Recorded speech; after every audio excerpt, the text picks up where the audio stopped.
Paano kung ang tunay na pag-ibig? Kailangang suwayin ang isang kaharian. Buong tapang hinarap ni Prince Gyeongsong ang ama ni Son Chaek, ipinapangako ko ang puso ko, pero ang kanyang pag-aalinlangan, at ang tahimik na pagtutol ng ama, nagsabi na ng lahat, walang pwedeng pumilit sa kanya, sigaw ng mga kaibigan, lalaki lang ang tinitingnan mo, mariing sagot ng ina, at tumagos ito kay Son Chaek, tahimik na lumapit si Sogayem, maaaring hindi ka komportable sa sasabihin ko, pero, tumigil siya. Kumabog ang puso ni Son Chaek, pero, bago pa man ang lahat, isang trahedya.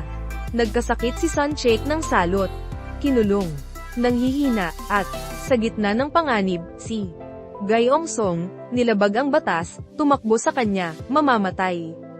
Nabako, bulong ni Son Chaek, subukan mo, tugon niya. Dahil kahit saan ka mapunta, susundan kita, pag-ibig o tungkulin, buhay o kamatayan, ito ang episode na magbabago ng lahat.